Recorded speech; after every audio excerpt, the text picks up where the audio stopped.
Okay. All right. Just go with it. All right, awesome, beautiful. Alrighty, so it's a pleasure to have you on. Thank you for Thank taking the you. time Yeah, all the way from you're in San Diego, yeah? I am. Yeah. Where in Beautiful. Australia are you about? I'm on the Gold Coast, so that's kind of south of Brisbane on the east coast, if you know where Okay. that is. North of Sydney. Northern Sydney. I Yeah. have general ideas. Americans are so bad with geography. We just, it's terrible. Yeah, But Australians are the same though. what's funny is I just finished right before I came in to meet you. I've been watching this program called Limitless with Chris Hemsworth. Oh, yep.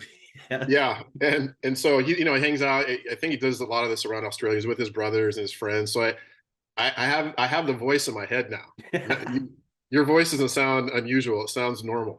That's funny because when we see Australians on TV, we just think, oh, we sound so bad to the rest of the world. No, not But at all. Chris is very Americanized though now. But Yeah. he lives in the same area. Okay. Yeah, Okay. yeah, he's got a house here. In his big 12,000 square foot Yeah, exactly. tiny home. Massive, huge. Yeah. Alrighty. So you're in San Diego. You didn't grow up in San Diego? No, I grew up in New Mexico, which is a couple states over, Yep. in the desert, and most of my life, childhood, high school, college, and then veterinary school, Colorado. And then in 1997, packed up my old Mustang, my old junky Mustang, and drove to San Diego. I always had this dream of being a veterinarian in San Diego. True. And you never look back. I Been there never ever looked back. since. How good's Yeah, that? in the area. Yeah, generally San Diego, but all around California. Yeah, yeah, nice. So you're in California now. You've been there your whole veterinary career? Yeah, 25 Yep. years. 25 years. Wow, Hmm. congratulations. Yeah, It's a good that's a stretch. stint. Yeah. Thank you. So you were working in it was like shelters, bounds, like In my 25 years, I've probably worked in every area of the profession. I yeah. started out doing traditional veterinary work, where you bring your dog or your cat to me. And then I decided to take on shelter medicine. I don't know why exactly, because it's grueling work. Yeah. You're underpaid. You're doing the worst thing you can do in my profession, which is euthanizing healthy dogs and cats some mornings. And it just sort of kills your soul. But I did that for 5 years. But I will say that it was that 5 years doing that work that taught me a lot of the values and sort of inspired me to do what I'm doing today. Yeah. Did you always want to become a vet? That's what I'm told since I was 7. Yeah, nice. My mom tells the story that I walked out of the Black Stallion and was holding her hand and looked up at her and said, "When I grow up, I'm going to be an animal doctor." And she said, since that age, that's all I talked about.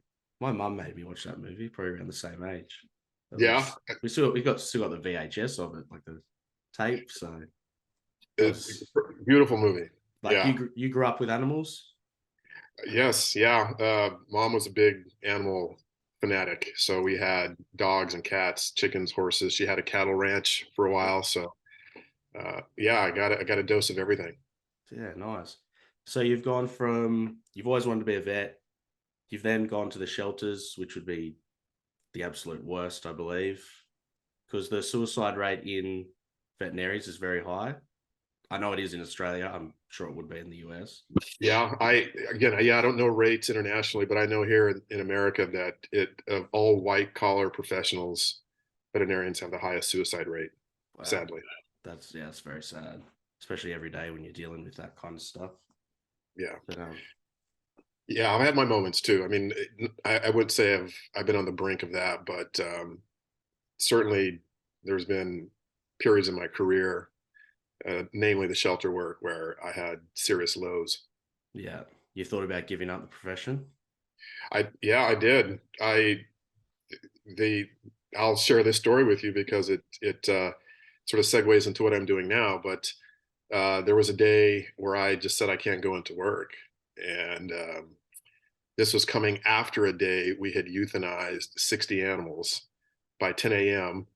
And this is probably 3.5, 4 years in. I just remember thinking I can't do this anymore. And I stopped at a 7-Eleven where I routinely would get my gas or coffee. And I had seen this homeless gentleman, I've seen this same man probably 6 or 7 times before. And on this day, when I was about to get my coffee and just drive home, I decided to step over and talk to him because I noticed, excuse me, he had a dog. He was sitting there on the ground, sort of in the corner, like you see him tucked away with a dog. I noticed his dog had a really bad skin condition. And, again, sadly, I'd seen this guy before, just ignored him. I think like a lot of us do when we see the unhoused. Yeah. But there was something that told me to step over and talk to him, and I did. And I said, I see your dog has a really bad skin condition, looks like fleas. Uh, and it was bad. When dogs, I'm sure it's not a whole lot different there, but when dogs get fleas so bad for so long, it completely destroys the skin. This dog looked like a burn victim on the hind end. It looked like someone had burned its rear. It had no hair. The skin was red and bumpy. It was infected. The dog was miserable. He was miserable. And I said, you know what? I'll come back tomorrow with something that I think can help. And I did. I returned. It was just a basic flea treatment. It was $3 and 5 minutes of my time. And then I returned about 10 days later and saw the same man and same dog, and the dog was transformed and wagging its tail. And the gentleman sitting in the same spot looked up at me with tears in his eyes. And he just said, "Thank you for not ignoring me." And that was the kickoff day for the street vet. It was then that I decided I'm going to get back to saving animals on my terms, not at work and not for pay, but for passion. And that was about 12 years ago. And I haven't stopped doing the work since. I'm going to tear up listening to that. Jesus. Me too. Again, it's too early in the morning for that. I know. I'm sorry. I should have told you to get some tissue. Yeah, no, that's all good. It's good to hear. So that's when it all started. And you didn't tell anyone about it. You just did it by yourself. I didn't tell anybody. I have one younger sibling, a brother, and I didn't even tell him for the better part of 6 or 7 years. It was just something I wanted to be mine. It wasn't for attention. It felt like my own little secret crusade, something I was doing, in the evenings and weekends. It was just for me. It was a way for me to heal, I think. Yeah. So yeah, I just did it quietly for a long time. Yeah, nice. And then how did people find out? Did you tell someone and they just told the world? So transition from shelter work for 5 years to movie work for 7 years. So after getting burnt out at the shelter, I'll tell you, I did exactly 5 years to the day at the shelter because that's when our pension vested. So one day before 5 years, I lose all that money.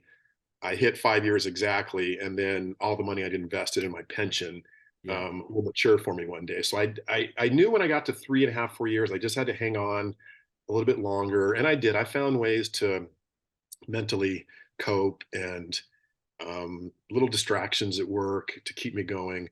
But I made the 5 years, and I just knew I had to do something completely different. So I applied for this job, this random job I didn't even know existed, protecting animals on movie sets. So this is a thing. Who knew? Veterinarians go on film sets and they monitor the animals during action to make sure that they are humanely treated, that the stunts aren't over the top, which is a thing in Hollywood because directors come in with these visions like, I want to jump this horse over 3 train cars. Yeah, I can imagine. And you have to say, no, stop. That's not going to work. Horses don't do that. So I came in as director of No Animals Were Harmed. No Animals Were Harmed is a legacy program here in America. And for 78, 79 years, it's been protecting animals on film sets worldwide. So I applied and surprisingly got the director job. They had never had a veterinarian actually run the whole business. But I stepped in and surprisingly, it was all administrators, right? You think, why not? Yeah. I did. I stepped in for 7 years. I revamped the program. I started hiring more veterinarians to be on set. And that was my life. That was my veterinary life for the better part of 7 years. And I loved it. It just got me away from what I was doing, which I needed a break. And I'd sit on set with A-listers like Brad Pitt and watch him wrestle with a pit bull on Once Upon a Time in Hollywood. But to answer your question, a long-winded answer to your question, that's when the street vet was discovered, because I happened to be on set talking to a producer, and on film sets there's a lot of hurry up and wait. There's probably 2 hours of action and 8 hours of downtime, so there's a lot of talking and hanging out and drinking coffee. And this producer just struck up a conversation. He said, what do you do in your free time?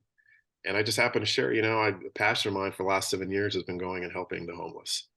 And I described some of the stories that had been shared with me on the street, some of these remarkable stories of hope and struggle. And he said, that's a TV show, man. And he greenlit it to be a reality show called The Street Vet. Yeah, so that's how I found you. It came on Australia. There Okay. was a rerun of it. So binged the season and then thought, oh, try my luck, I'll reach out, and here we are. Here we Thankfully, are, man. I'm glad thankfully, you yeah. did. Well, Yeah, thanks it's for awesome. watching. What did you Nah, it's think? awesome. I enjoyed it. Between me and my fiance, we shed a few tears. No, It was good. no, It was very good. It's good just to see something positive on TV. Like, not the same yeah, thing. I'll be honest with you. Um, and I've seen hundreds of cases in the streets. They don't all end positive, and not every Yeah, story has a happy ending. We tried to show some of the best, so that one, people get away from judging these folks on the streets, yeah, casting judgment on them, and two, just try to inspire people that one act of kindness can go a long ways. yeah, most definitely, which is very true. And I think a lot of people need to know because in Australia here, like our homeless don't really have pets from what I've seen. Like maybe the odd one will have a dog, but Hmm. when I've been in the States, a lot of people do have animals, which is amazing. And obviously they can't afford care if they're in that situation. And well, not if they're in that situation, but a lot of them can't afford care. They can't. That And and that's where I step in. And I never exactly, knew I had a role to play like that until I stumbled on that guy outside of yeah. the convenience store. And started funding it yourself at the beginning. I did, yeah, for that first 7 or 8 years. I Yeah, just it was out of my own pocket, and I just made a commitment to shave off, set aside a part of my salary, yeah, and commit it to medicine and procedures that needed to be done. And it worked well. The hardest part was having to turn people away and say no at times, because there were moments where I would see a dog that needed to have a cancer or tumor removed, for example.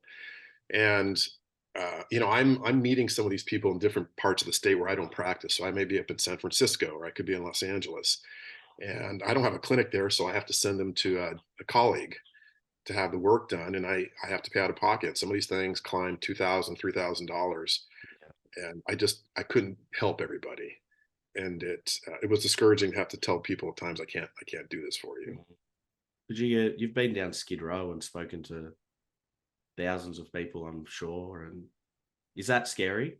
Just approaching these people?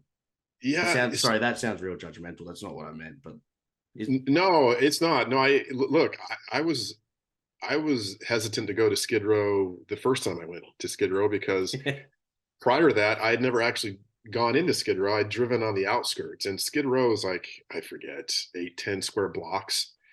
It was just, I mean, people describe it as zombie land, because, outside those borders, you have some of the biggest, richest homes, tallest buildings in the country. But yeah, right over the tracks, you have tents and tarps and broken down cars and people cooking their meal in the middle of the street. And it's just bizarre. It's bizarre to see that in the middle of LA, one of the most prominent, famous cities in the world. And yeah, there's drugs and violence and different things going on. So no, it was a little scary. But here's the thing: I've been there now. I can't count how many times. I've never had a cross moment with anybody. I've never been frightened. Um, I've never felt like I had to get defensive. And maybe I've been a little lucky, but I just think more than that, it's not what people think it is. Yes, there are some things going on that shouldn't be going on, yeah, but these people are just trying to find a way to live. A lot of them have fallen on hard times economically, and they're just trying to find a cheap way to live. They're not out trying to cause trouble. They don't want to go to jail. They are just trying to live. And when I show up and I offer to help their pet, it's almost like someone just drops out of the sky and says, "Yeah, hey, I'm here to help." I get the warmest welcomes. And when I go back and see them again, Yeah. they're like repeat. And they see me, they wave, "Hey, Doc, come over here." And sometimes it's nothing more than to say hi, shake my hand, and find out how I'm doing. Um, yeah, I've met some really remarkable people there. Yeah. That's good. I'm sure many of them would have great stories and sad stories as well. Do you think the pandemic has ruined, like, forced a lot more people to be homeless I in the do. States? Yeah, I mean, I know the numbers reflect that, but anecdotally, when I do the work, and I do quite a bit of work in San Diego as well, and we're not thought of as really a homeless city, but really in America, any coastal warm city is becoming flooded with the homeless Yeah. for obvious reasons. You're living in Chicago, you're going to freeze in the winter, so you come here. I would if I didn't have a home. So yeah, during the pandemic, the numbers just seem to soar, and they haven't. From what I've noticed, they haven't gone back. They haven't leveled off. Because the cost of living's going up over there as well, like it is here. It's Yeah, it's crazy. gone through the roof. It was It's like in gone. Hawaii was a big eye opener for me when we went to Hawaii. The homeless people, like all through Waikiki and that, it was because Surprising. here in Australia, you don't really, like, unless you know where they are, you don't really see them. Like, there's You one don't. area in an area that's near me, which is nothing like Skid Row, but you might have 100 homeless people there. But apart from that, you don't see them. It's very strange. Huh. I I would have thought that Australia probably is like a sister country to America in some ways, and you would have a lot of the same problems, but that's not the case, huh? I think we do have a lot of the same problems, but I think we got a much less population than the US, where I think we got like more refuges and that kind of stuff, missions where they can help them. Right. Maybe you have a better system to keep them off the streets than we do. Yeah, I don't know, but it's very interesting that we don't see them like through our main city here where I live, just that one area. Yeah, let me ask you, if you were, is Sydney your largest city? I think at the moment it is, yes. So So if Sydney, you're, you mhm, definitely see a lot more, okay, but they kind of like all stick to the one area, kind of like Skid Row, but not in that main part where everyone is. interesting. Yeah, Every major city in America has a homeless problem. yeah, Everyone, even the cold weather cities, but more so, like I said, in your warm cities like Miami, LA, San Diego, San Francisco. It's New York, just because of the sheer population. It's yeah. terrible. It's definitely eye opening when you go to the States on what's going on. Do you think, like with your work, working on movie sets and all that, do you ever get to a movie set and just think, here we are, we've got Dalmatians on set, the population's going to go through the roof of Dalmatians? Now, I say this because I have two Dalmatians. Not Because of be- the movie? no, not because of the movie. One, my oldest one, Gator, he kind of just came to us by luck, but it was during COVID and he was a puppy, needed a home, so we took him. So now we got a COVID puppy, we call it. So separation anxiety. He's a beautiful dog though. And then we got a sister for him, Miami, and she's beautiful. She's great. But it's not because of the movie. But when that movie came out, we saw hundreds of them. Yeah. Well, look, I'll tell you, every major motion picture that highlights or features a breed or a certain animal, it happens. What was, I forget the name of the movie now. It featured a Chihuahua, Beverly Hills Chihuahua or Oh, something yeah, a with time Paris ago. Hilton. Yeah. Yeah. And then for a year after that, Chihuahuas. And then but what happens, and here's the sad side of it, because I lived it. After the movie, people rush out and get these dogs, Dalmatians and Chihuahuas, and then realize it's not a good fit for them. And then where do they end up? They end up Exactly. with me at the shelter. And for the ones that can't get rehomed, they never walk out. Yeah. And that's the other side of the coin that people don't see. When they rush to go get an animal because it looked glamorous on the screen. and then realize there's a lot of work. This is a lifetime commitment. This is like a 15-year commitment, not a I'm going to play with you on the weekends. And reality hits people, and then they're making a ride to me at the shelter. It's sad, especially when you get movies like that new Channing Tatum one with the Belgian Malinois. Mhm. They are they're not a dog that anyone should just have.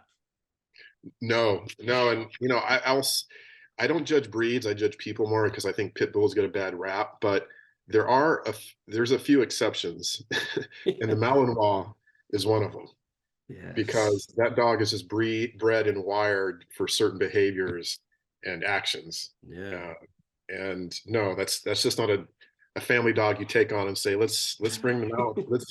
Let's leave Jimmy around the Malinois while we go to the store and we just brought this dog in the home. No. Yeah, and we'll just leave him in the yard for 8 hours a day and Hmm. hope he doesn't destroy anything. Right. Right. And yeah, and develop separation anxiety and every other, behavioral issue. Yeah, No. exactly. Like, yeah, we have to walk ours twice a day and they're good as gold, but yeah, very full on. Do you have animals? I do. We have 4 dogs Four and a cat. dogs. Oh Four wow. dogs. It's a little much. Yes. I mean, I guess as a vet, you think, oh, of course you have lots of pets, but the thing is when you're working all day as a vet, you don't always want to come Yeah. home to work too. Yeah, true. So, my fiance, I'm engaged as well. She has a few pets. She had a few dogs. I had one and a cat. So, you know, we blend dog families, and here we are. I have seen your dog on your Instagram. What breed? Yeah, I don't know because I got her at my old shelter. Yeah. Funny enough, I believe she's Husky Shepherd. She looks like a shepherd, some kind of shepherd mix, and I would guess Husky. Yeah. And she does. She has some of the behaviors of a Husky. She howls and Oh, does so does weird my things. Dalmatian. Yeah, Oh, because she hangs out with huskies. right. They teach them bad things. Yeah. Mine is just instinct, but I also know she's shepherd because she likes to herd everything. She's Yeah. always herding the other dogs and pushing them into different directions. But yeah, she's a good dog, but high energy like yours. I have to get her out, or Yeah. she'll dig holes and Oh, destroy the backyard. yeah. That's why we got two cats and it's the best. They're so Yeah, chill. Do their cats are own easy thing. all day Yeah. long. And the greyhound, we got a greyhound. And that thing is the best. He does nothing all day. Just lays You know around. He's a what's funny about rescue. greyhounds? Yeah, we when I studied at Colorado State, 25 years ago, the breed we would work on were greyhounds. They were all greyhounds. It was because there was a greyhound racetrack in Colorado nearby, and when the dogs retired, they would come to us, and we would examine them and then adopt them out. And so I learned the breed very well. What surprises people about greyhounds, which is the fastest breed, Mm. one of the fastest animals, is they are the laziest dogs. They don't do anything. They're muscled like they work out and run every day, Yeah. but they don't. They just lay on the couch. They don't do anything. It's crazy. They'd be my favorite breed, I reckon, easily. Yeah. Like we've rescued a few animals here and there, like horses, between me, my mum, and my partner. The greyhound's probably the best because we in Australia we got a big racing culture. Like greyhound racing is huge here, Mm, and you hear all the time about trainers just chopping off their ears because they tattoo them and then just throw them down the well or yeah. just shoot them out the back, and it's really sad. So there's a few organisations that help to try and save them because it is such a problem. Same as racehorses, but obviously, Yeah. We had a bigger problem 20 years ago. We're seeing the racetrack industry for greyhounds is almost gone here, yeah. So and I think for the better because in an industry like that, there's always people that are going to abuse it. It's for money. It's for profit. They see him as a tool, not as an animal. exactly. It's sad. Yeah, it is sad. Now, for regular pet owners, I see you love to tell people to get pet insurance. Yeah, yeah, I do. I have a relationship with Fetch by the Dodo, and the thing is, I don't do it because of this renewed relationship. It's because really going back to when I first started um, working as a vet, there's just so many people who come in on emergency, and I did emergency work too for 3 years, critical care emergency. So I did graveyard shifts, working at night. Right, you see a lot of hit by cars come in. You see a lot of poisoning and just random things you never think are going to happen to your dog. And a lot of people just don't have disposable money. They don't have $3,000 sitting around to save their pet. So what's the answer, right? What's the answer? Get coverage. It's now that it's available. Back then, there was really only one small company starting to push their way in, but now there's so many options for pet insurance that Fetch is my personal choice. I know them. I know their product, but do your research and just find one. That way, on my end, as an ER vet, when you come to me, if you have coverage, I don't have to turn you away. I don't have to say I can only treat your dog for pain. And that is the worst feeling for me too, because then they think, oh, you're just doing it for the money. Yeah, I've given a lot of free services away in my time, but a veterinarian is also trying to run a business and to keep his doors open so he can serve others. We are like any other business. And I think sometimes that's lost on people in emotional moments, obviously. Yeah. But yeah, if people just secured insurance, a lot of these issues would go away. Do you think it's a lot like health insurance over there? Because you guys don't have free health insurance. We don't. And you do. Is that correct? Yeah, It's with universal there. free healthcare. Yeah. Just like Canada. Yeah. Yeah. Don't get me started on that. Well, I assume that's why a lot of these people end up on the street. Well, yeah. They get one injury and they can't afford it. It's right. There's a trickle down effect. You're right.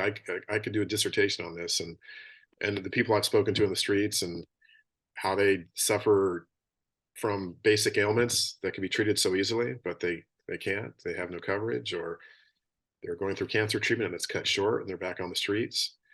So it should be universal for people in this country. And really, I think as more and more people secure it for their pets and it becomes universal, then the costs go down, right, for everybody. And then everybody can get medical care, not just for themselves, but for their pets. And that would be my dream, right? That would be my dream. Then all these pets that I see going without care, medical care, they get it too. Yeah, absolutely. It's sad. It's very sad, but make sure you get it. We've got it. You heard it from me. Make sure you get it. Do it. Exactly. Look it up. Yes. Go to Fetch and check it out. Go to. I'm not going to sit here and try and pump Fetch anybody, but just go do your research, understand the benefits, because I will promise you this: during the lifetime of your pet, something is going to go sideways that you don't predict, and you're not going to have the money for it. Yeah, it's the probability of that is greater than 95%. So be prepared. Exactly. And the $100 a month is a lot better than one big 10 grand bill. Yes. Alrighty. Now, as our time wraps up, I have a couple of questions for you. Actually, I want to ask you one thing. You've got a book coming out. I do. Yeah. Should be springtime. How Our Pets Make Us Human. What's that? Is it called How Our Pets Make Us Human? No, it's called it. We're still playing with the title. It's called What It Takes to Save a Life. Oh, nice. That's beautiful. So that's is that just a memoir or? It is. It's sort of autobiographical memoir. It's little James Harriet, but instead of on a countryside, it's me walking the urban streets, catching stories and helping pets. And like I said, I mean, some of the stories I've heard, they move you to tears, but they move you to other things too. They move you to help. They move you to take things for granted less. And it's steadied me and balanced me in a lot of ways. So I've just put all these stories in a book. And yeah, beautiful. I look forward to that. That'll be good. Hopefully it's available here. It'll be everywhere. I'll make sure it's everywhere. I'll make sure you get a copy. Beautiful. Thank you. Alrighty. So I've got one question for you. Yeah. Do you believe that pets can come back as previous pets? That sounds real deep and. Yeah, that's deep, man. You're crossing over the spirit. Only because I've got a little story, so I'll share it with you quickly. Okay. So growing up, I had a golden retriever, Boswell. I was only child, so my mum, when I was 2, got me this dog, and me and this dog Boswell were inseparable. And he passed away at the age of 16, so I was 18, and then a few years ago, or 3 years ago now, during the pandemic, we went to look at. There was this one Dalmatian puppy left, and Gator, who we ended up adopting. He's got one blue eye. Anyway, so we've come home and we've gone out one day, and he's just ripped everything apart. Like a lot of my old photos, just all this stuff. And then we were sitting on the lounge and I was so angry with him. And he put his head under the lounge and he pulled out this one photo of me and Boswell. And it was the one photo that wasn't destroyed. And his mannerisms, how he behaves is just the exact same. And I'm convinced that he is reincarnated. Really? Yeah. Well, I mean, based on that story, I guess that would serve as evidence, right? Well, I'm convinced. I like to know if other people think the same. Yeah, well, you have to figure this, and I don't know the answer to that.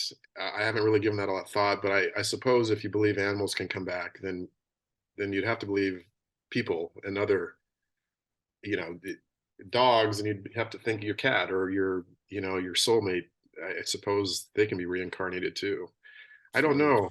My mom's a Buddhist, and in that culture, they do believe in some form of reincarnation.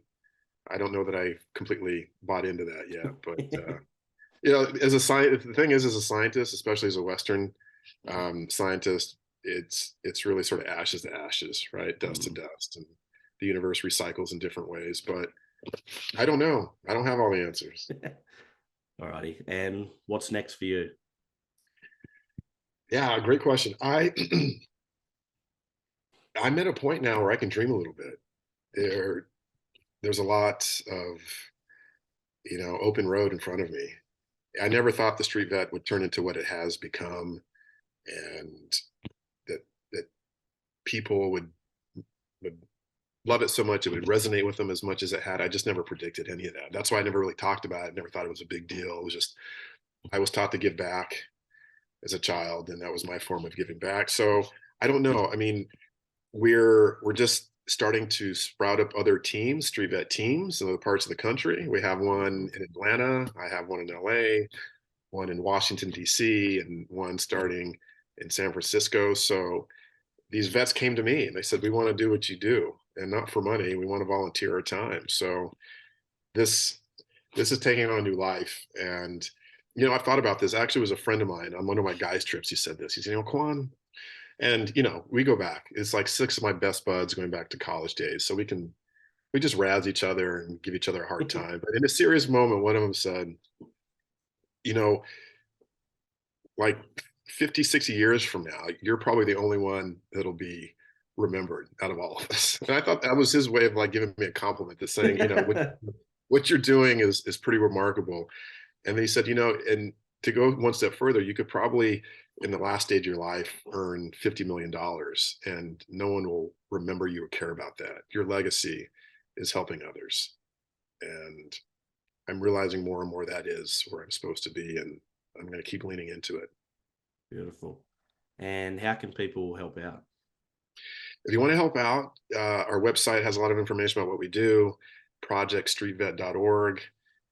You can go to Instagram and follow some of the stories. Of course, donations are what fuel the mission. Anything helps. With $5, I can do a lot with $5. When I get vaccines at cost and medicines at cost, and I'm volunteering my time, I can stretch $5, $10. Of course, the more, the better.